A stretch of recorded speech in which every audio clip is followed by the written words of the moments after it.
نے ہمارے لیے نازل کی، یعنی مسلمانوں کے لیے اور پوری نو انسانی کے لیے نازل کی، اس کو ہم کیوں نہیں سمجھنے کی کوشش کرتے، اس طرف کیوں متوجہ نہیں ہوتے؟ دنیا کی ہر زبان آدمی سیکھ لیتا ہے،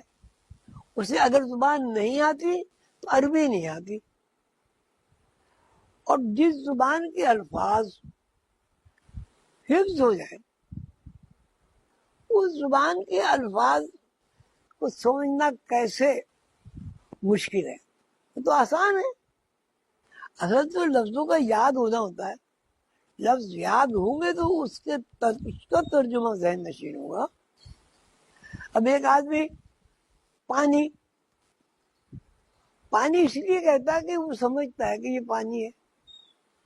لیکن جب اس کو واٹر کہتا ہے تو اس کی سمجھ میں نہیں آتا۔ لیکن اگر واٹر کا ترجمہ پانی اس کی سمجھ میں آ جائے، یا اس کو بتا دیا جائے، سکھا دیا جائے، یا وہ خود سیکھ لے، جب بھی واٹر کا لفظ ہوگا وہ پانی کہہ دے گا۔ تو مسلمانوں کی زبوں پریشانی، بے عزتی، رسوائی اور اپنے اسلاف کی جو عزت و آبرو تھی اس کا نہ ہونا اس لیے ہے کہ ہم نے اپنی کتاب قرآن کریم کو پڑھنا چھوڑ دیا، اور جن لوگوں کو اللہ تعالیٰ نے توفیق دی، ان کے والدین نے تربیت کی، اساتذہ کرام نے